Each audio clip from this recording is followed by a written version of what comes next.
कभी नाश में अविनाशी वट वृक्ष, इनको साक्षात ब्रह्मा विष्णु महेश ने सृष्टि की अस्थिरता के लिए स्थापित किए थे। इनका किसी भी काल खंड में नाश नहीं होगा। इन्हें अमर होने का वरदान दिया गया। जब प्रलय काल की शुरुआत होती है तो विष्णु भगवान बाल मुकुंद रूप में पूरे सृष्टि को अपने गर्भ में धारण करके समाहित करके इन्हीं पत्रों पे शयन करते हैं। जब प्रलय काल की शुरुआत होगी या प्रलय काल होगी, ना आप बचेंगे, ना हम बचेंगे, ना सृष्टि बचेगी, लेकिन ये मान्यता है कि ये अक्षयवट बचे रहेंगे।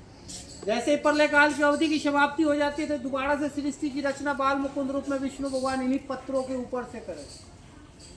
त्रेता युग में श्री रामचंद्र जी, लक्ष्मण जी और माता सीता जी जब वनवास के लिए जा रहे थे तो सबसे पहले प्रयागराज पहुंचे, और प्रयागराज में भी सबसे पहले महर्षि मुनि भारद्वाज के आश्रम में पहुंचे। वो आश्रम आज भी है आनंद भवन के पास।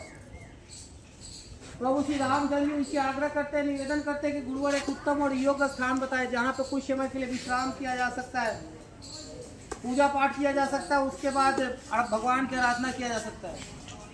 तो महर्षि मुनि भारद्वाज बताते हैं कि संगम तट के किनारे एक वट वृक्ष है आपके लिए योग्य और उत्तम स्थान। उनके कहने पर श्री रामचंद्र जी, लक्ष्मण जी और माता सीता जी इसी स्थान पे आते हैं। 3 दिनों तक पूजा पाठ करते हैं, भगवान की आराधना करते हैं। उसके बाद इनके दूध से जटा बनाकर आगे की यात्रा को प्रस्थान कर जाते हैं। वो चित्रकूट पहुंच जाते हैं। चित्रकूट लगभग 11.5 साल की अवधि बिताते हैं। जैसे ही 11.5 साल की अवधि समाप्त हो जाती है तो वो पंचवटी चले जाते हैं। पंचवटी जब जाते हैं तो वनवास का आखिरी काल होता है, आखिरी समय होता है। वनवास का कुछ समय ही बाकी होता है। उसी समय माता सीता का हरण रावण के द्वारा हो जाता है और रावण का वध प्रभु श्री रामचंद्र जी के हाथों हो जाता है। इसी के साथ वनवास पूर्ण हो जाती है। जैसे ही वनवास पूर्ण हो जाती है तो माता सीता इच्छा जताती है, प्रभु श्री रामचंद्र जी से कहती है कि प्रभु यहाँ से हम अपनी वनवास की यात्रा की शुरुआत के तो उस स्थान पे हमें दोबारा चलना चाहिए। तो पुनः वनवास खत्म होने के बाद या पुनः 14 वर्ष बाद इसी स्थान पे श्री रामचंद्र जी, लक्ष्मण जी और माता सीता जी आते हैं, पूजा पाठ करते हैं, भगवान की आराधना करते हैं। उसी से माता सीता इनको अक्षय का वरदान देती है और कहती है कि आपका किसी भी कालखंड में आपका क्षय नहीं होगा, नाश नहीं होगा। चाहे पूरी सृष्टि का क्षय हो जाए, आप अक्षय रहेंगे। उसी समय से अक्षयवट के नाम से जाने जाते हैं और अक्षयवट के नाम से पूजे जाते हैं।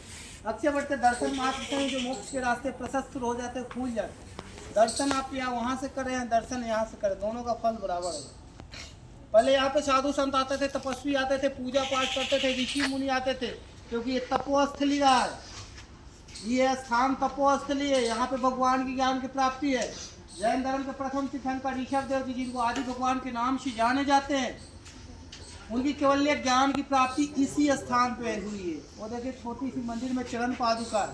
तो जैन धर्म की उत्पत्ति का स्थान भी इन्हीं को माना जाता है। इनकी एक परिक्रमा पूरे ब्रह्मांड की परिक्रमा के बराबर मानी जाती है।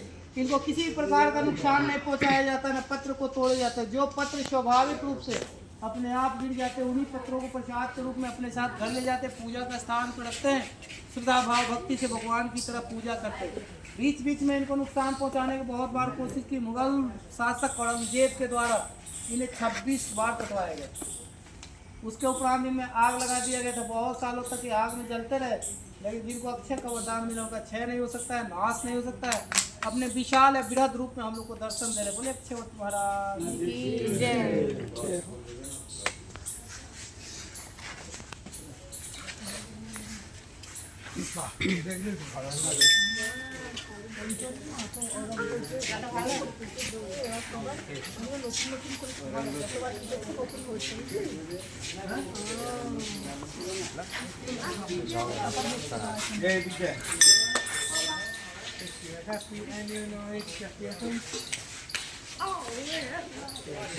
कौन बोलता है? ये है अक्षयवट। जय